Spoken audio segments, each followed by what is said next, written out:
G'day, how you going?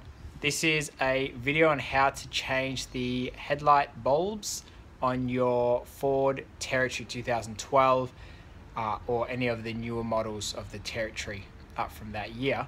I've got the turbo diesel. The reason I made the video is because I couldn't find one thing on YouTube that showed you how to do it, which was ridiculous because it's not even a new car or anything. So I wanted to make a really easy, really simple video. There's not much to it, but I made it just because maybe you're changing your light bulbs yourself and you don't want to break a clip or, you know, bend some piece of metal and then shit doesn't fit together. That's the worst thing ever. But once you know what to do, it's really easy and you avoid damaging things. So that's why I've slapped this together. So this is one that I've already done. That's what it looks like before you start. So pretty much it's just got this little cluster here which splits the wires to the low beam, high beam and full beam, but you pretty much just wiggle that off.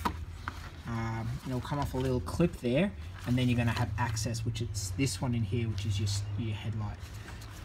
Let me just put that back on.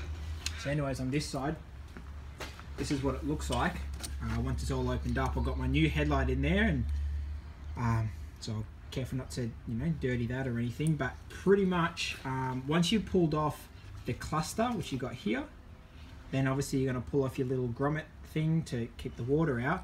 And the way you get the lights out, all right, it's a pretty tight squeeze to get in there. It's a bit awkward, but you got to get in there and give it a real tight twist clockwise.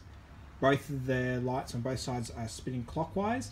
Now, what I found was taking them off was really bloody hard. Like, I hurt my hand a little just because it was so awkward and you had to just, like I said, just turn it that little bit clockwise. But once putting them back in, or at least doing the left-hand side, it was really easy. It clicked in with no effort at all. I wasn't even sure if it was connected. So, but it definitely was. I gave it a good little test. But yeah, so obviously clockwise to take it off, and obviously you're going to go anti-clockwise to lock it back into position.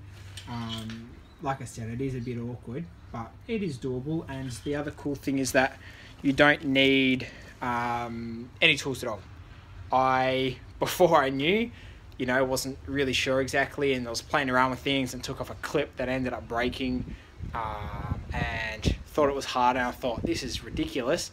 But once I figured it out, it really is quite simple, but there's not much light, you can't really see, and so I just thought I'd make a really easy and simple video just to explain to anyone. It is easy. Watch the video, don't break clips, don't, you know, disconnect wires, do any of that shit, and there you go. So hope that's helpful. Yeah, two things. One, they say you should wear gloves when putting them back on, especially like for your new globes, because the oils on your skin can break the halogen, or like not break it, but wear it down earlier. So if you want your globes to last the longest, you should wear nice clean gloves, or at least make sure your hands are clean, because the oils on your hand or grease and any other kinds of contaminants can you know, reduce the life of your globes.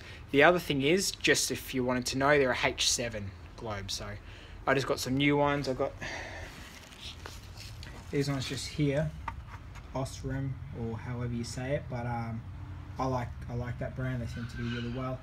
Pretty much just the exact same thing, just I think a better quality globe. But anyways, as I said, that's it. I hope it's helpful to you.